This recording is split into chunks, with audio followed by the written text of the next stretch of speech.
Sa ngalan ng Ama, ng Anak at ng Espiritu Santo. Amen. Sumainyo ang Panginoon. At sumaiyo rin. Mga kapatid, ating pinagdiriwang ang pang-apat na linggo na muling pagkabuhay ng ating Panginoon. Ang araw na ito, inaalala din natin ang lahat ng ating mga pastol, mga pari, mga lingkod ng ating simbahan, dahil atin ding pinagdiriwang ang Good Shepherd Sunday.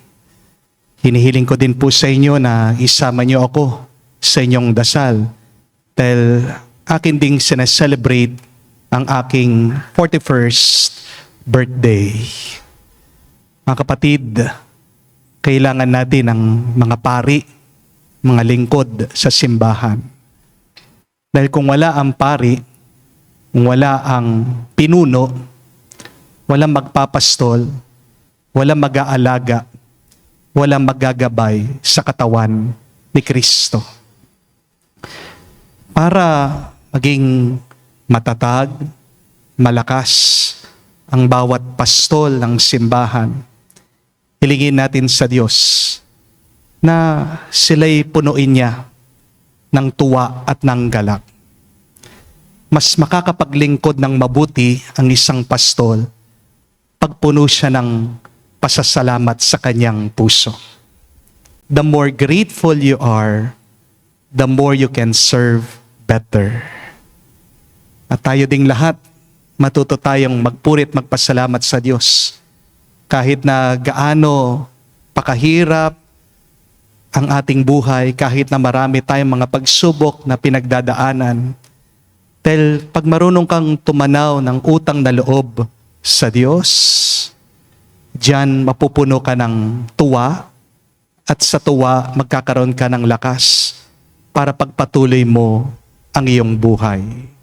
Sa mga pagkakataon na kung saan nawalan tayo ng utang na loob sa Diyos, sa mga pagkakataon na kung saan hindi rin tayo nakinig sa tinig ng mabuting pastol, sa mga pagkakataon na kung saan nanatiling matigas ang ating ulo at puso at wala tayong ibang sinundan kung hindi ang sarili nating kagustuhan, itong ating pagsisihan, hilingin natin ang awa at patawad ng Diyos para tayo makita muling karapat-dapat makatanggap sa mga banal na misteryo.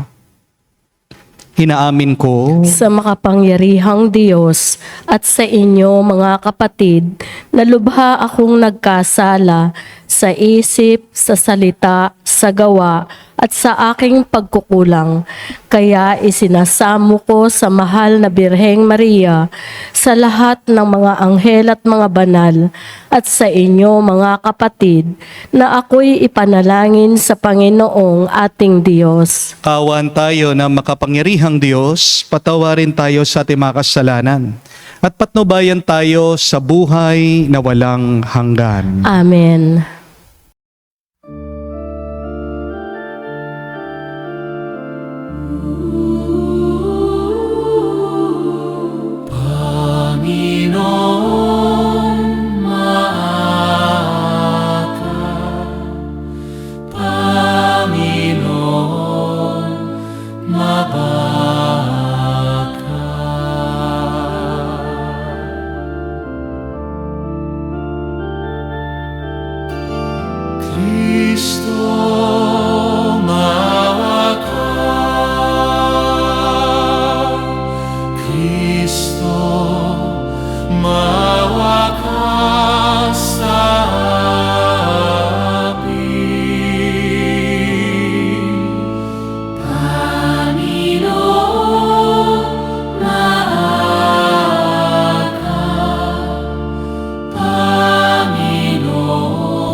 Gloria in excelsis Deo.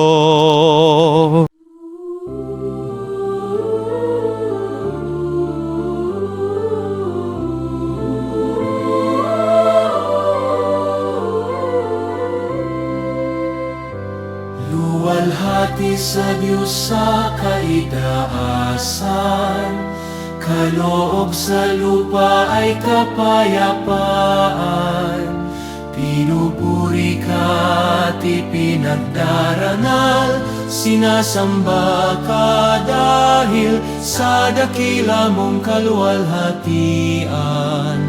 Panginoon naming Diyos, Hari ng langit, Amang makapangyarihan, Panginoong Hesukristo, buktong na anak ng Diyos, Kordero ng Ama.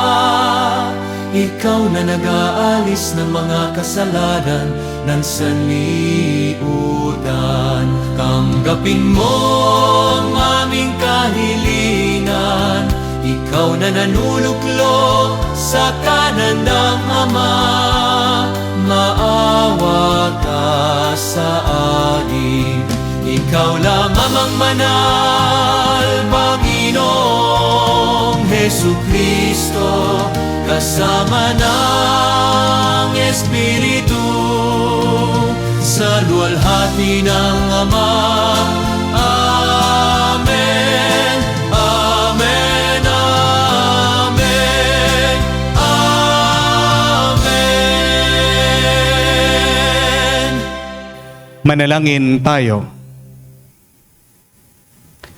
Ama naming makapangyarihan, akayin mo kami upang kami mapabilang sa mga maliligayang kapiling mo sa kalangitan, upang sa pagsunod namin bilang abang kawan, kami makarating sa sinapit ng pastol na idinangal, na siyang namamagitan kasama ng Espiritu Santo magpa sa walang hanggan. Amen.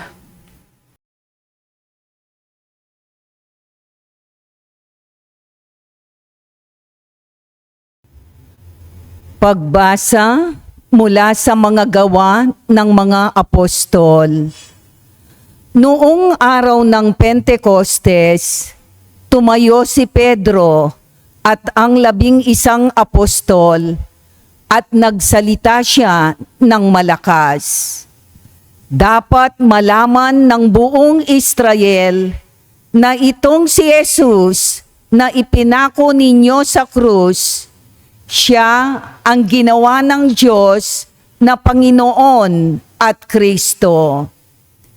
Nabagabag ang kanilang kalooban nang marinig ito, at tinanong nila si Pedro at ang mga apostol, "Mga kapatid, ano ang gagawin namin?" Sumagot si Pedro, "Pagsisihan ninyo at talikdan ang inyong mga kasalanan at magpabinyag kayo sa pangalan ni Hesukristo upang kayo'y patawarin at ipagkakaloob sa inyo ang Espiritu Santo. Sapagkat ang pangako'y para sa inyo at sa inyong mga anak at sa lahat ng nasa malayo, sa bawat tatawagin ng Panginoong Diyos." Marami pa siyang inilahad upang patunayan ang kanyang sinabi, at nananawagan siya sa kanila, "Lumayo kayo sa masamang lahing ito upang kayo'y maligtas." Kaya't ang mga naniwala sa kanyang sinabi ay nagpabinyag, at nadagdag sa kanila ang may 3,000 tao ng araw na iyon. Ang salita ng Diyos. Salamat sa Diyos. Pastol ko'y Panginoong Diyos, hindi ako magdarahop. Pastol ko'y Panginoong Diyos, hindi ako magdarahop. Panginooy aking pastol, hindi ako magkukulang. Ako'y pinahihimlay sa mainam na pastulan, at inaakay niya ako sa tahimik na batisan. Binibigyan niya ako niyong bagong kalakasan. Pastol ko'y Panginoong Diyos, hindi ako magdarahop. Sang-ayon sa pangako na kanyang binitiwan, sa matuwid na landasi, doon ako inaakay. Kahit na ang daang iyo'y tumatahak sa karimlan, hindi ako matatakot pagkat ika'y kaagapay. Ang tungkod mo at pamalo, ang gabay ko at sanggalang. Pastol ko'y Panginoong Diyos, hindi ako magdarahop. Sa harapan ng lingkod mo, ikaw ay may handang dulang. Ito'y iyong ginagawang nakikita ng kaaway. Nalulugod ka sa akin na ulo ko ay langisan, at pati na ang kalis ko ay iyong pinaaapaw. Pastol ko'y Panginoong Diyos, hindi ako magdarahop. Tunay na ang pag-ibig mo at ang iyong kabutihan. Sasaakit tataglayin habang ako'y nabubuhay. Doon ako sa templo mo lalagi at mananahan. Pastol ko'y Panginoong Diyos, hindi ako magdarahop.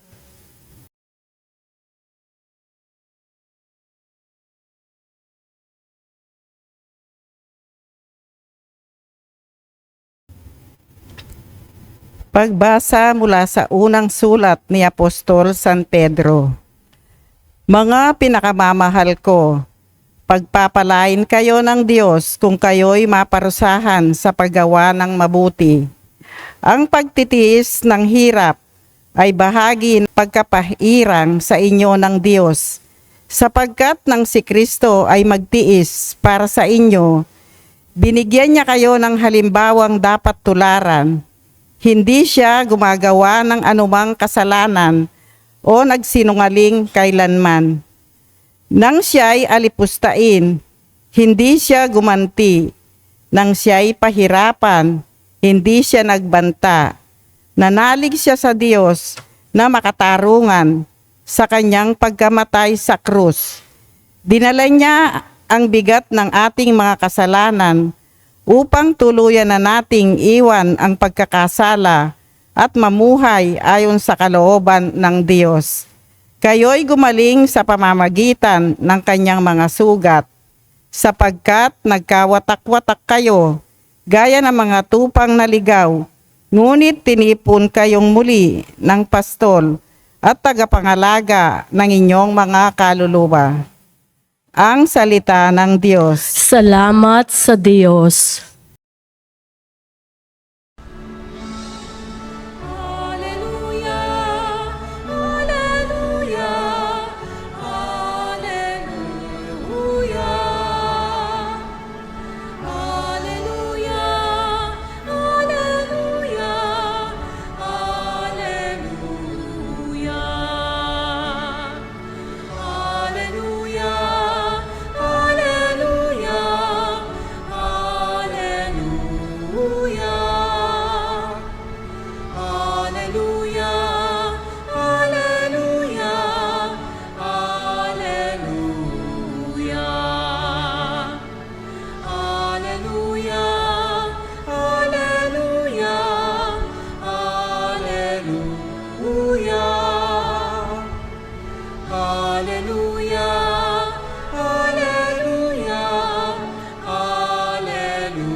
Ako'y pastol na butihin, kilala kong tupang akin.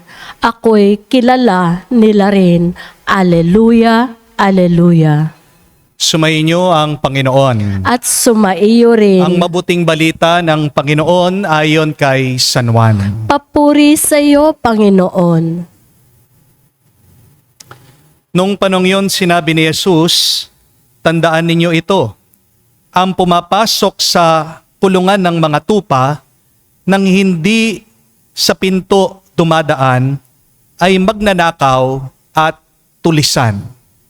Ngunit ang nagdaraan sa pintuan ay siyang pastol ng mga tupa. Pinapapasok siya ng bantay pinto at pinakikinggan ng mga tupa ang kanyang tinig. Tinatawag niya ang kanyang mga tupa sa kani-kanilang pangalan at nilalabas sa kulungan.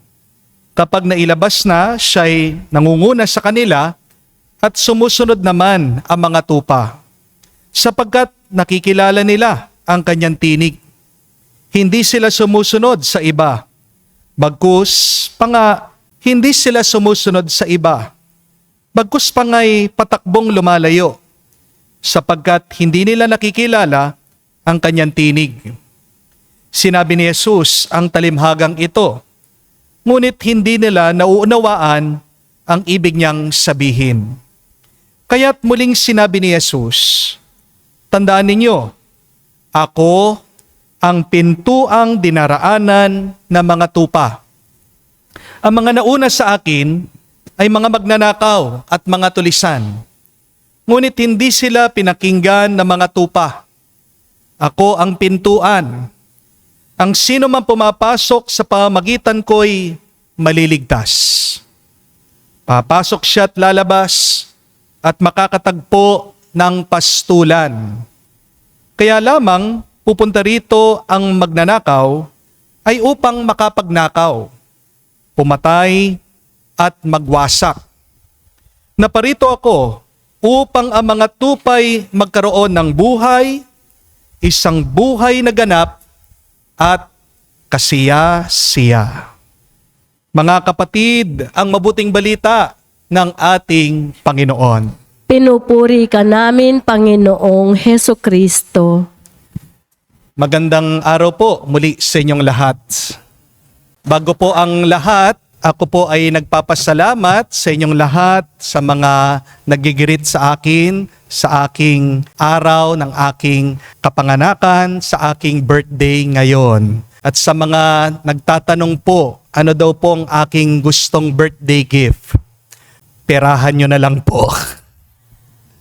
Hindi naman po sa dahil ako'y mukhang pera. Pero nakikita nyo naman po, marami pong mga gastusin at pinapagawa dito sa parokya, lalong-lalo na po yung isang chapel namin na nasunog. Ito po ay uumpisahan na i-construct ngayong pong May. At kami po ay may kailangan pang mga higit kumulang mga 9 million. Nakapag-raise na po kami ng mga 4.5 million. Kaya ano man po ang matanggap ko ngayong pong birthday ko, dadalhin ko po doon. No? So monthly, yung mga binibigay nyo po, pinaghahati-hati ko po yan. Dito po sa parokya, tayo po'y tumutulong sa radyo, tayo po'y tumutulong sa seminaryo, at meron po tayong pinapagawang chapel, yung pong nasunog na chapel bago po ako lumipat dito sa parokya. So in advance sa inyo pong lahat na may mabubuting kalooban, maraming salamat po. And I pray that the Lord will bless you more. Remember, the more that you give, the more you receive. Amen? Hindi ko po alam kung alam niyo yung kasabihan sa English that when God closes a door, He opens a window. Narinig niyo na po ba yan? Alam niyo po ba yan? Yes. Kapag nagsara ang Diyos ng pintuan, siya'y magbubukas ng bintana. Ngayon ang tanong, naniniwala po ba kayo doon sa kasabihan na yon? Yes or no? Maaring yes. Pero kung ako po ang tatanungin niyo, hindi po ako masyadong naniniwala doon sa kasabihan na yon. Bakit? Kasi, bakit magbubukas ng bintana ang Diyos kung pwede naman po siyang magbukas ng isa pang pintuan para sa iyo? Di po ba? Sino po ang mga pumapasok sa bintana ng bahay? Sino po? Mga magnanakaw. At papasok ka lang sa bintana ng inyong bahay kapag nakalimutan mo yung susi. Kaya nga po, gusto kong kalimutan nyo yung kasabihan na yon. Dahil meron pang mas magandang paniniwala. At ito po ang gusto kong tandaan ninyo. That when God closes a door, God opens a better, a bigger door for you. Amen?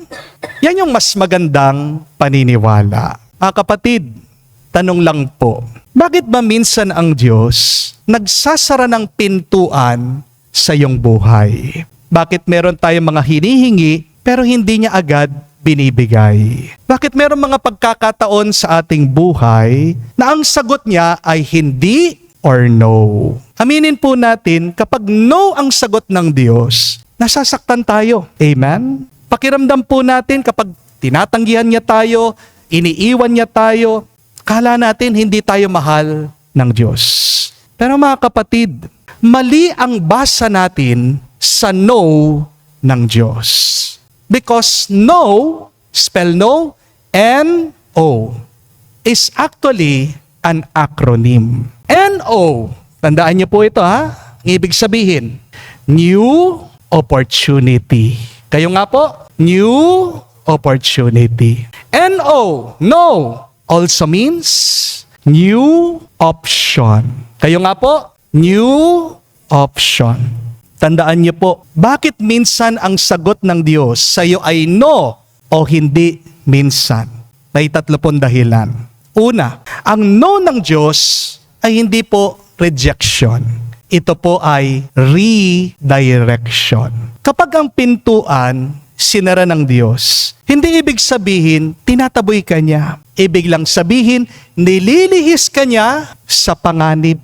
Parang nga mabuting pastol. Ang pastol, hindi niya hahayaan ang tupa na pumasok kahit saan. Minsan, haharangin niya ang kanyang mga tupa. Minsan, itutulak pa ang kanyang mga alaga. Hindi dahil galit siya, kundi dahil may bangin, kundi dahil merong mga asong lobo, o baka naman ayaw niyang mapunta ang kanyang mga alaga doon sa mga matinik na halaman. Ang no ng Diyos sa iyo ay pagbibigay ng bagong landas. No is not a rejection, it is a redirection. Pero pangalawa po, ang no ng Diyos ay proteksyon. Hindi po ito parusa. Sabi po ni Jesus sa Ebanghelyo, I am the gate. Siya daw po ang pintuan. Ibig sabihin, hindi naman lahat ng pintuan ay mabuti at para sa iyo. May pintuan na mukhang napakaganda sa iyong paningin, pero sisirain pala ang buhay mo. Merong mga relasyon na gusto mo, pero wawasakin pala, dudurugin pala ang puso mo. Meron kang trabaho na gusto, pero ililigaw pala ang kaluluwa mo. Kaya minsan, nagsasara ng pintuan ang Diyos, hindi para saktan ka, kundi para iligtas ka. Amen?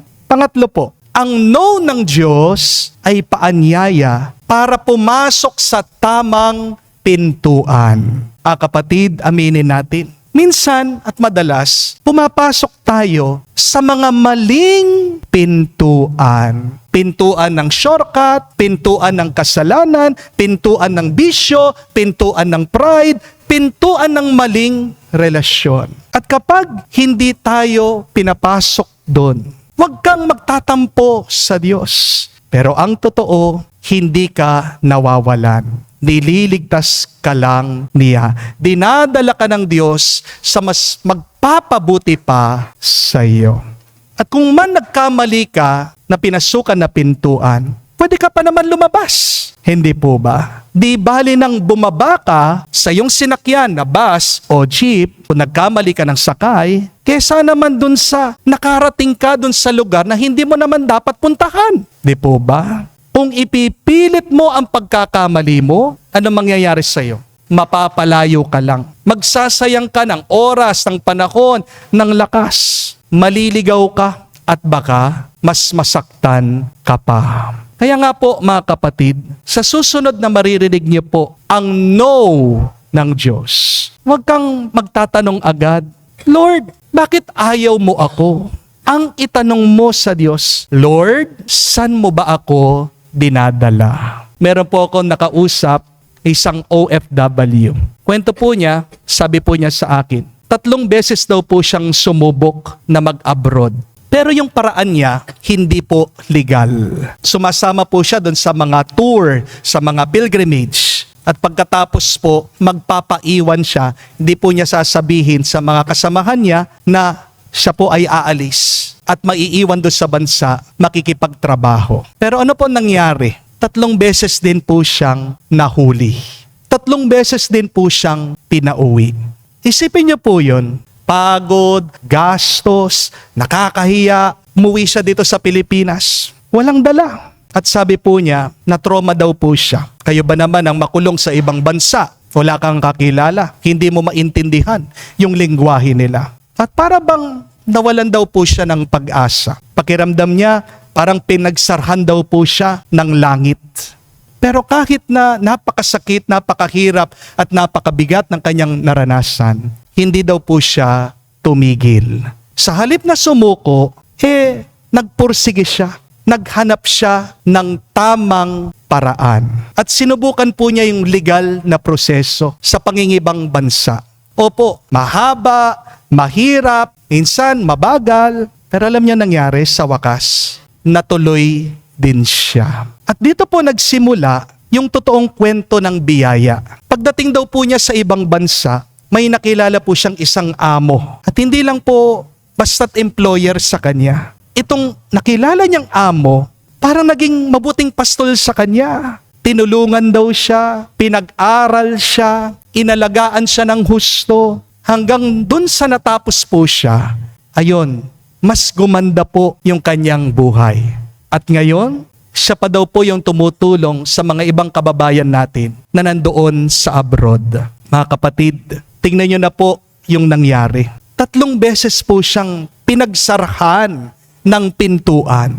3 beses siyang sinabihan ng Diyos, no, hindi. Pero ngayon, naiintindihan na niya. Yung no ng Diyos, hindi po rejection, ito po ay redirection.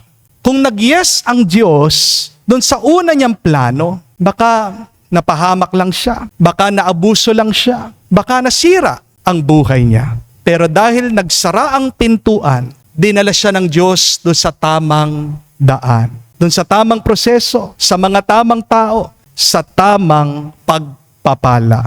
Kaya nga po mga kapatid, kung may pintuang nagsara sa iyong buhay, baka yan ay biyaya sa iyo. Hindi ka tinataboy ng Diyos, inaayos lang niya ang buhay mo. Hindi ka pinagkakaitan ng Diyos, hinahanda ka lang niya. Hindi ka ini-ignore ng Panginoon, mas iniingatan ka pa niya. Ang tanong po, ano ang mga saradong pintuan sa buhay mo ngayon? Hanggang ngayon ba, hindi ka pumapasa sa board exam? Ilang beses ka nang sumubok, bumagsak ka pa rin, at maaaring gusto mo nang sumuko kasi nakakahiya na.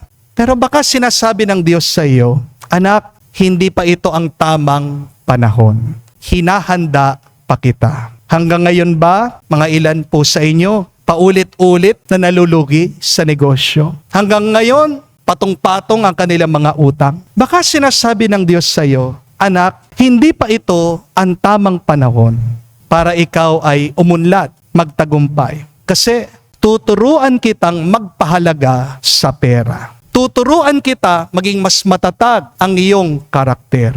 Hanggang ngayon ba, hindi ka pa rin gumagaling sa iyong sakit? Pagod ka na, paikot-ikot ka sa mga hospital, paulit-ulit na lang ang mga gamot, nagsasawa ka na, wala kang ganang kumain, at minsan natatanong mo sa Diyos, Lord, bakit hindi mo pa ako kunin? Bakit hindi mo ako pagalingin? Mga kapatid, baka hindi no ang sagot ng Diyos sa iyo. Baka may mas malalim pa siyang paanyaya. Baka sinasabi ng Diyos sa iyo, anak, hindi kita pababayaan. Hinahawakan kita. Inaalagaan kita. Hindi ka man agad pinapagaling. Pero may hinahanda siya na mas malalim na kagalingan para sa iyo.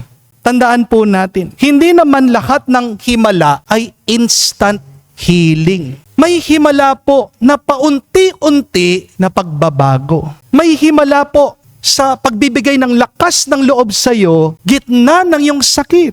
May himala sa kapayapaan, kahit na may mabigat kang pinagdadaanan. At baka itong sinasabi ng Diyos sa iyo, anak, sa sakit mo, pinapalapit kita sa akin. Sa kahinaan mo, pinapakita ko ang aking lakas sa iyo. Sa paghihintay mo, Tinuturuan kita na mas magtiwala. Hanggang ngayon ba, hindi pa rin nagbabago din ang iyong asawa? Araw-araw, parehas pa rin, parehong ugali, parehong kasalanan, parehong sakit ng ulo ang dinudulot niya sa iyo. At minsan, nagsasawa ka, napapagod ka na. Napapatanong ka sa Diyos, Lord, kailan ba siya magbabago? Mga kapatid, masakit po yan. Totoo. Dahil ang pinakamasakit na sugat ay hindi po galing sa ating mga kaaway. Ang pinakamasakit na sugat ay galing dun sa kakilala mo, dun sa minamahal mo. Amen? Pero baka ito ang sinasabi ng Diyos sa iyo. Anak, hindi mo control ang pagbabago ng iba. Pero kaya mong baguhin ang puso mo. Hindi mo man kayang baguhin ang iyong asawa. Pero babaguhin ng Diyos ang pag-uugali mo. Nga kapatid, sa gitna ng mga nagsarang pintuan ng ating buhay. Oo, maniwala po tayo sa new option, sa mga new opportunity na pinagkakalob ng Diyos. Pero meron pa pong isang paanyaya ang Diyos sa atin. Ang magtiyaga, ang magpatuloy, ang huwag kang sumuko. Sabi po sa ikalawang pagbasa, kung nagtitiis ka sa paghihirap at patuloy ka sa paggawa ng mabuti, may biyaya doon, may pagpapala doon. In English, the second reading tells us that when you suffer and persevere in your suffering and continue to do good, there is grace in that. Totoo po ito. Meron po akong benendisyonan na isang bahay sa isang very exclusive na subdivision. Pagpasok ko po, nakita ko yung bahay, yung tahanan. Nabigla po ako, napawaw ako. Sobrang ganda po ng bahay. Napaka-high-tech voice command. Pero pagkatapos po ng aking blessing, nagkwento po yung may-ari. Sabi po niya sa akin, Father, hindi ka maniniwala kung sasabihin ko sa iyo. Dati, napakahirap lang namin. Nangungupahan lang kami. Tigda 20 pesos lang yung aming bayad nun sa inuupahan namin. No? Parang ilang square meter lang. Siksikan kami ng mga anak ko. Doon lang kami sa squatter, sa tabi ng ilog. At kapag hindi kami makabayad, sabi po nitong nanay, pinapaalis kami, tinataboy kami. Hindi ko makalimutan yun, Father. Umiiyak ako. Isasakay ko yung aking mga anak dun sa aking gariton. Walang kasiguraduhan, walang sariling bahay. Punong-puno daw po sila ng takot at paghihirap. Pero sabi sa akin ng nanay, kahit na gaano kahirap yung buhay nila nun, hindi daw po siya tumigil, hindi siya sumuko. At araw-araw, umiiyak daw po siya sa Diyos. At ito lang po ang kanyang dasal. Sabi niya, Lord, balang araw, bigyan mo lang kami ng sarili naming bahay. Ganun lang po kasimple yung kanyang pangarap. Sariling bahay. At ngayon, anong nangyari? Hindi lang po siya binigyan ng Diyos ng bahay. Binigyan pa siya ng magandang bahay. At hindi po natatapos doon. Dahil lahat po ng kanyang mga anak nakapagtapos. At yung iba, nasa abroad pa. Kahit na yung trabaho daw po niya, tindera lang noon. Ito po ang katotohanan. Kung magtitiis ka, maghihintay ka, may biyayang naghihintay para sa iyo. Kaya ang tanong sa atin, sa mga saradong pintuan ng buhay mo ngayon, susuko ka ba o pagpapatuloy mong lumaban? Dahil magbubukas ang pintuan ng langit sa mga nagpupursige, sa mga naniniwala, sa mga nananampalataya sa Diyos. Amen? Kung hindi ka pa pumasa sa exam, hindi mag-aral ka pa. Kung paulit-ulit na lang na nalulugi ang negosyo mo, magsipag ka, sumubok ka muli. Kung hindi ka pa rin gumagaling, magpahinga ka pa. Huwag mong i-stress ang sarili mo sa kakaisip. Kung hindi pa nagbabago ang iyong sitwasyon, edi humanap ka ng ibang daan, ibang paraan. Dahil ang mabuting pastol, hindi ka niya iiwan sa gitna ng iyong paghihirap. Hindi ka niya pababayaan sa gitna ng iyong paghihintay. Sa halip, ginagabayan ka niya habang ikaw ay nagtitiis. Mga kapatid, kung may pintuan na nagsara sa iyong buhay ngayon, relasyon man, trabaho man, pangarap mo, huwag ka matatakot. Dahil sabi ng ating Panginoon, I am the gate. Yun yung pinaka-importante. Siyang pintuan, siyang magbubukas para ikaw ay pagpalain, makatanggap ng grasya. Kung siyang pintuan na papasukan mo, hindi ka maliligaw, hindi ka mapapahamak, at hindi ka mawawalan. Dahil ang pastol na sinusundan mo, nadalhin ka niya hindi sa kapahamakan, kundi sa buhay na ganap. Kung may pintuan na nagsara sa iyong buhay, pagpatuloy mo, magtiwala sa Diyos. Tanggapin mo ang bagong direksyon. Huwag matigas ang ulo, at higit sa lahat, magtiyaga ka lang. Dahil sa tamang panahon, bubuksan ng Diyos ang pintuan ng langit para sa iyo na hindi maisasara ninuman. At kapag binuksan ng Diyos, doon mo masasabi, Lord, sulit ang lahat ng paghihintay, ang lahat ng aking pagtitiis. Salamat po, Lord. Salamat, O Diyos. Tunay nga, ikaw ay napakabuti. You are so good, sobra-sobra. Amen. Tumayo po tayo. Pahayag po natin ang ating pananampalataya, ating sabihin, sumasampalataya ako Sa Diyos, amang makapangyarihan sa lahat, na may gawa ng langit at lupa, sumasampalataya naman ako kay Hesu Kristo, iisang anak ng Diyos, Panginoon nating lahat. Nagkatawang tao siya, lalang ng Espiritu Santo, ipinanganak ni Santa Mariang Birhen, pinagpakasakit ni Poncio Pilato, ipinako sa krus, namatay, inilibing, nanaog sa kinaroroonan ng mga yumao, nang may ikatlong araw, nabuhay na mag-uli, umakyat sa langit, naluluklok sa kanan ng Diyos amang makapangyarihan sa lahat. Doon nagmumulang paparito't maghuhukom sa mga nabubuhay at nangamatay na tao. Sumasampalataya naman ako sa Diyos Espiritu Santo, sa banal na simbahang katolika, sa kasamahan ng mga banal, sa kapatawaran ng mga kasalanan, sa pagkabuhay na muli ng mga nangamatay na tao, at sa buhay na walang hanggan. Amen. Hindi kailanman pinababayaan ni Jesus ang mabuting pastol, ang kanyang kawan. Tinatawag niya ang mga bukas palad upang maging tanda ng tagapagpahayag ng kanyang pagmamahal. Ngayon manalangin tayo para sa lahat ng kumakatawan sa kanya at maglilingkod sa kanyang pangalan. Manalangin tayo at isabihin, Panginoon, dinggin mo kami. Panginoon, dinggin mo kami.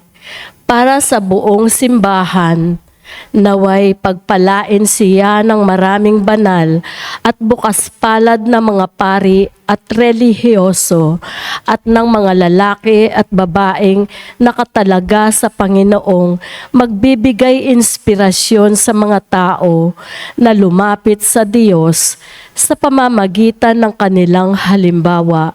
Manalangin tayo. Panginoon, dinggin mo kami.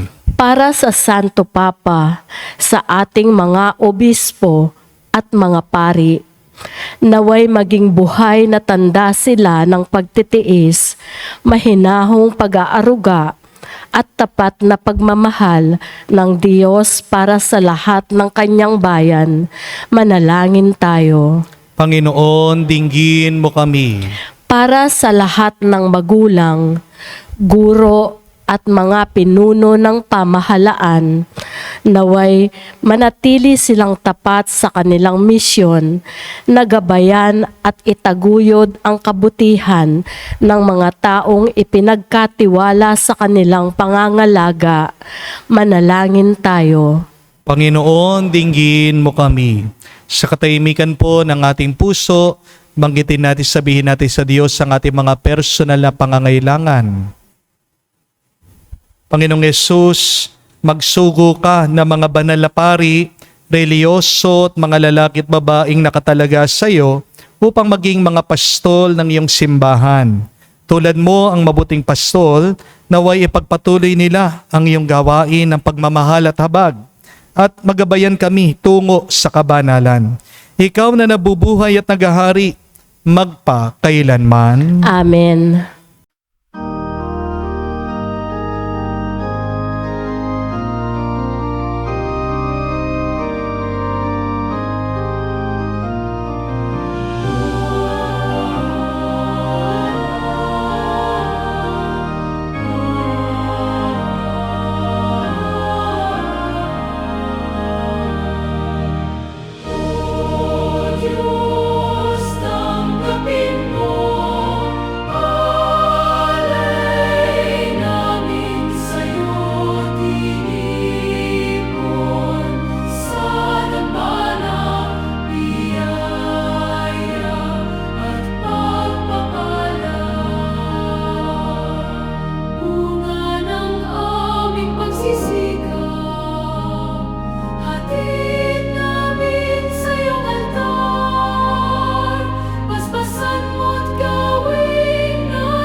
Manalangin kayo mga kapatid, para ang ating mga paghahain ay kalugdan ng Diyos amang makapangyarihan. Tanggapin nawa ng Panginoon itong paghahain sa iyong mga kamay sa kapurihan niya at karangalan sa ating kapakinabangan at sa buong sambayanan niyang banal. Ama naming lumikha, ipagkaloob mo kami ay magalak sa pagdiriwang ng Pasko ng pagkabuhay ng iyong anak, upang ang ginagawang patuloy na pagsagip sa amin ay maging sanhi ng aming ligayang walang maliw. Sa pamagitan ni Jesucristo kasama ng Espiritu Santo, magpa sa walang hanggan. Amen. Sumainyo ang Panginoon. At sumaiyo rin. Itaas sa Diyos sa inyong mga puso at diwa. Itinaas na namin sa Panginoon. Pasalamatan natin ang Panginoong ating Diyos. Marapat na siya ay pasalamatan. Ama naming makapangyarihan, tunay nga marapat ikaw ang aming pasalamatan. Ngayon pinagdiriwang ang paghahain ng Mesiyas, ang maamong tupa na tumubos sa aming lahat. Siya'y talagang maasahan at ang katapatan niya sa pananagutan ay siyang bumago sa dating pamumuhay.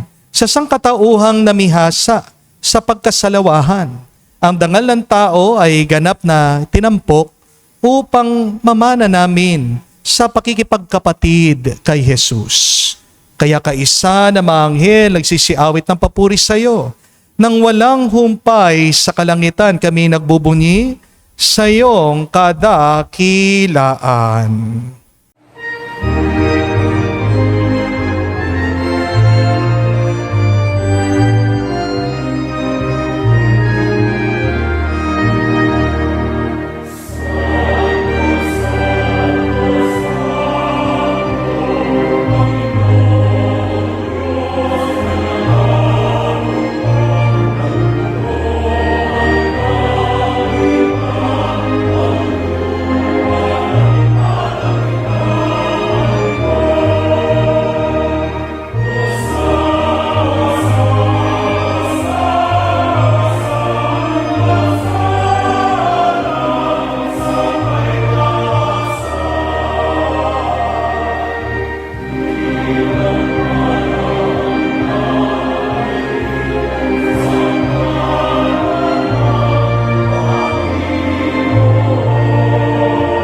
Ama naming banal, ikaw ang bukalan tanang kabanalan.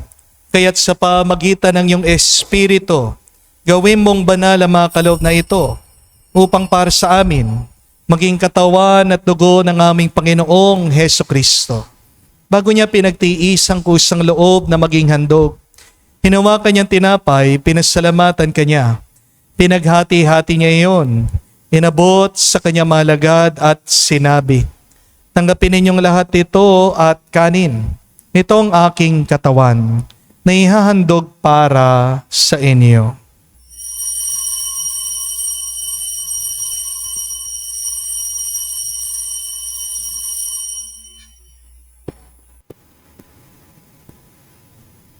Gayon din naman na matapos ang hapunan, hinawakan niyang kalis. Muli kanyang pinasalamatan.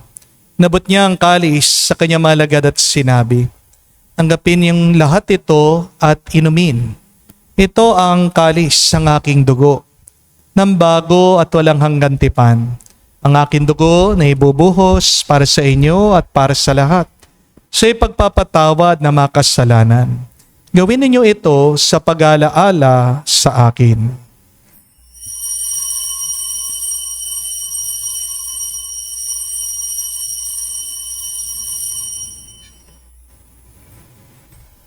Ang misteryo ng pananampalataya. Aming ipinahayag na namatay ang iyong anak, na buhay bilang Mesiyas at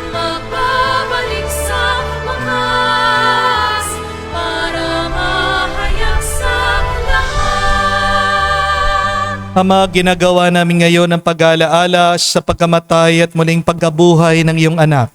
Kaya tinialay namin sa iyo, tinapay nagbibigay buhay at ang kalis na nagkakalob ng kaligtasan.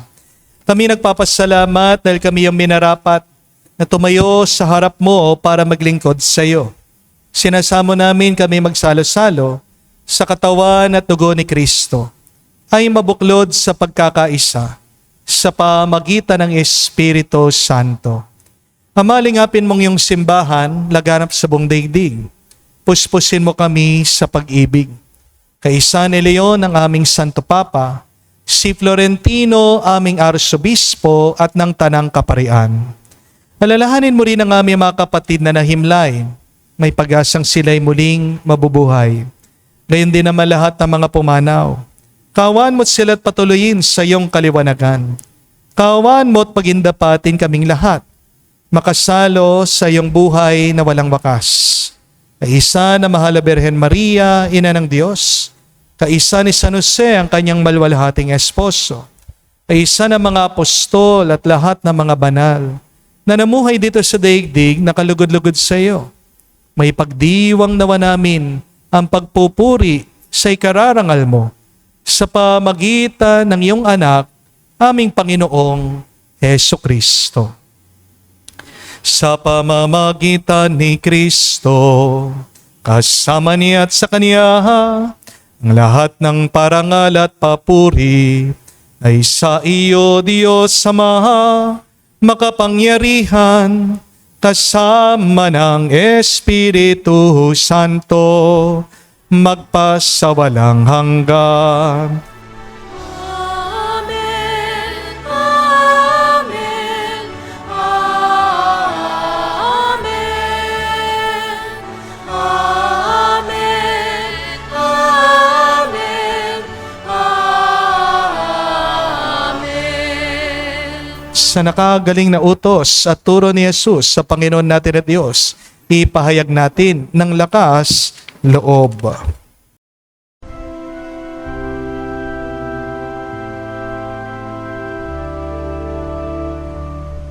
Ama namin, sumasalangit ka, sambahin ang ngalan mo, mapasa amin ang kaharian mo, sundin ang loob mo dito sa lupa para nang sa langit. Bigyan mo kami ngayon ng aming kakanin sa araw-araw at patawarin mo kami sa aming mga sala para ng pagpapatawad namin sa nagkakasala sa amin. At huwag mo kami ipahintulot sa tukso at iadya mo kami sa lahat ng masama. Hinihiling namin kami adya sa lahat na masama, pagkalooban ng kapayapaan araw-araw, iligtas sa kasalanan, at ilayo sa lahat ng kapamakan, samantalang aming pinanabikan ang dakilang araw ng pagpapahayag ng tagapagligtas naming si Hesukristo. Sapagkat iyo ang kaharian at ang kapangyarihan at ang kapurihan magpakailanman. Amen. Panginoong Hesukristo, sinabi mo sa mga apostol, kapayapaan ang iniwan ko sa inyo. Ang aking kapayapaan binibigay ko sa inyo. Tunghayan mo ang aming pananampalataya at huwag ang aming pagkakasala. Pagkalooban mo kami ng kapayapaan at pagkakaisa ayon sa iyong kalooban, kasama ng Espiritu Santo, magpa sa walang hanggan. Amen. Kapayapaan ng Panginoon ay laging sumainyo. At sumaiyo rin. Magbigayan po tayo ng kapayapaan sa bawat isa. Piso niyo po, kapayapaan po sa inyong lahat.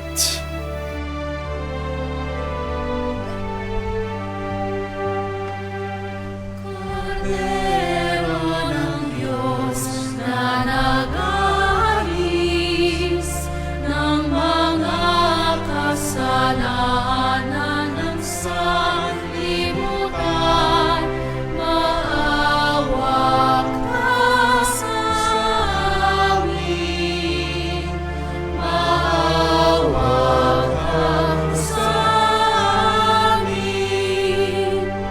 Cordero ng Diyos na nag-aalis ng mga kasalanan ng sanlibutan, maawa ka sa amin. Maawa ka sa amin. Cordero ng Diyos na nag-aalis ng mga kasalanan ng sanlibutan, ipagkaloob mo sa amin ang kapayapaan. Mga kapatid, naririto ang ating Panginoong Jesucristo, ang Kordero ng Diyos. Siya nag-aalis sa mga kasalanan ng sanlibutan. Mapalad tayong lumalapit sa piging ng Kordero. Panginoon, hindi ako karapat-dapat na magpatuloy sa iyo, ngunit sa isang salita mo lamang ay gagaling na ako.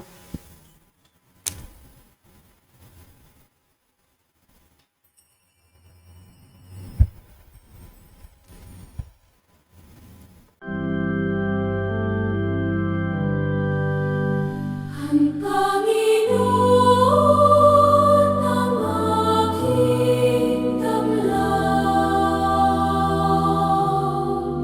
sa panganib ako'y ingatan.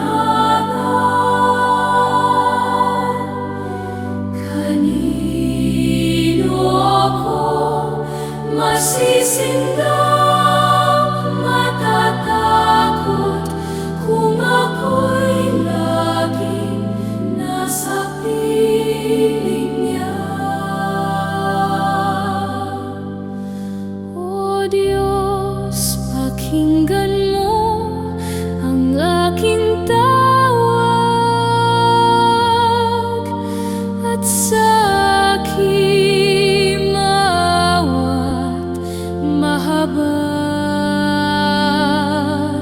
Buhay ko may pagtangkan, buhay ko may pagbantaan, sa'yo pa rin magtitiwala kailanman.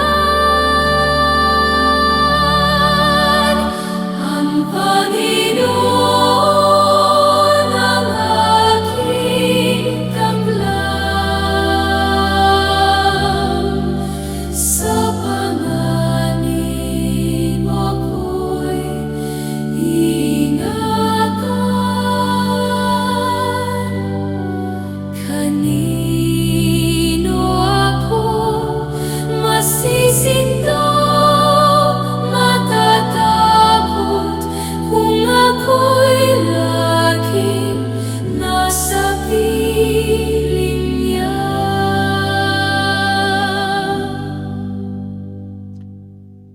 Kayo po ay inaanyayahan kong lumuhod at sabay-sabay po nating pagdasal ang ating mga kapatid na may sakit.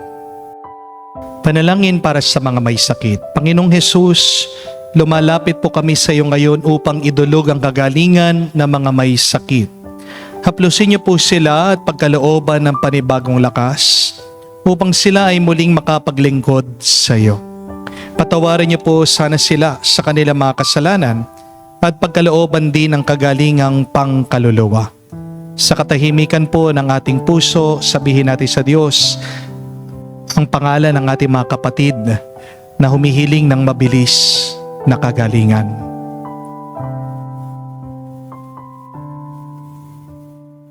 Hinihiling namin ito sa ngalan ni Kristo, aming Panginoon.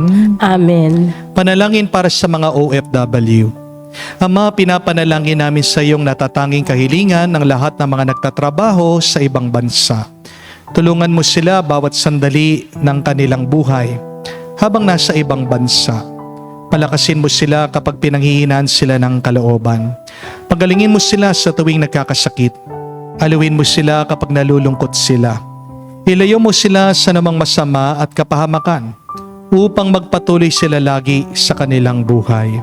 Mapahalagan nawa ng kanilang mga pamilya ang bawat sakripisyo nila sa ibang bansa upang wag masayang ang kanilang pagpapagal.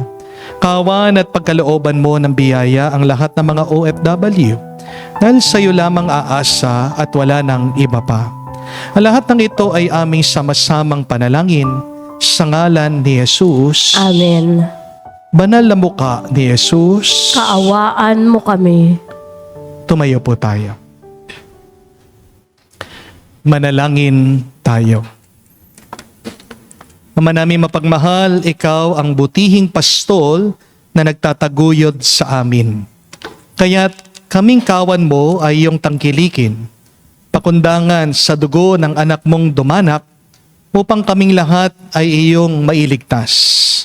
Marapatin mo kami makarating sa pastulan na inilalaan mo sa amin ngayon at kailanman.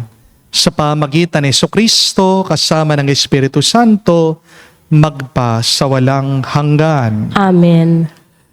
Muli po kami nagpapasalamat sa inyong lahat, aming mga followers na physically nakasama natin sa ating banal na misa dito sa ating parokya. Palakpakan po natin ang ating mga bisita, palakpakan po natin ang bawat isa dito. Thank you very much po sa inyong lahat. At maraming salamat pa rin po sa mga regular mass goers natin. Bawat linggo, napakarami po nating nagkakatipo, nagkakaisa kahit na magkakalayo tayo ng mga lugar dito po sa YouTube, sa Facebook at sa TikTok. At maraming salamat din po sa mga nag-greet sa akin ngayong aking kaarawan. No?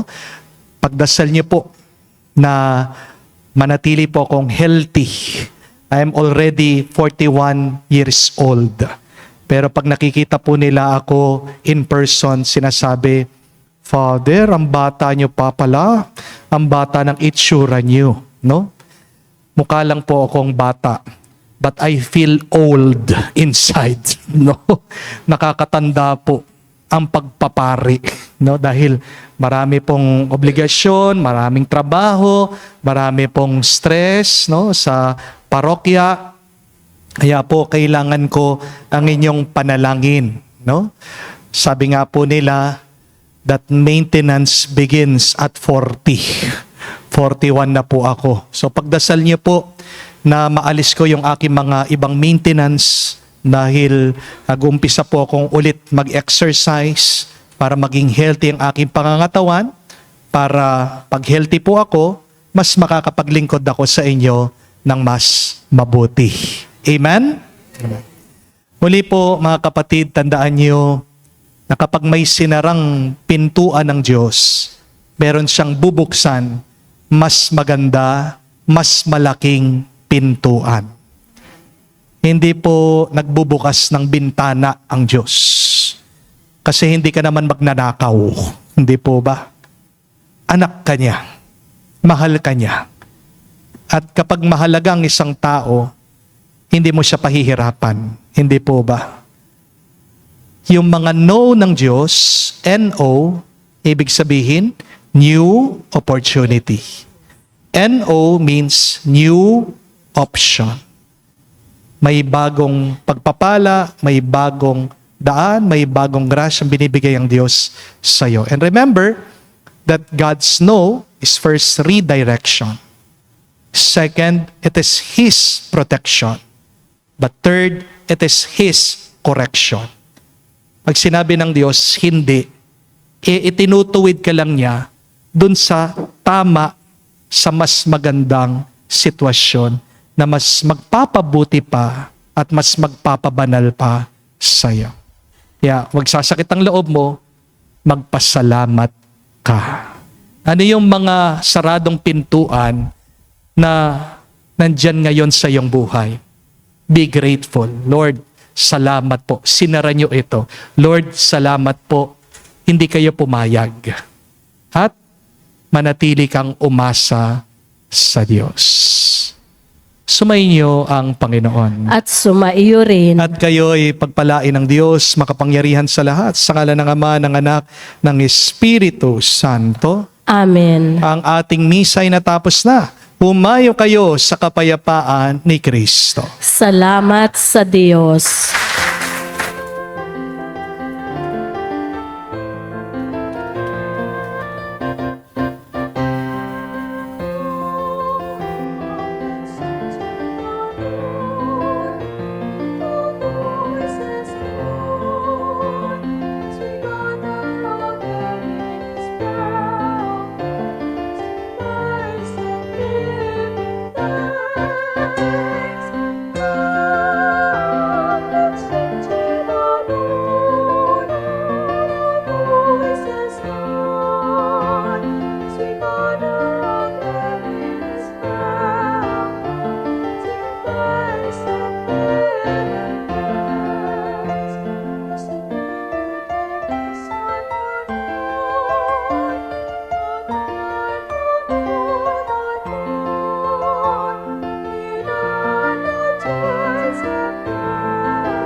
Praise and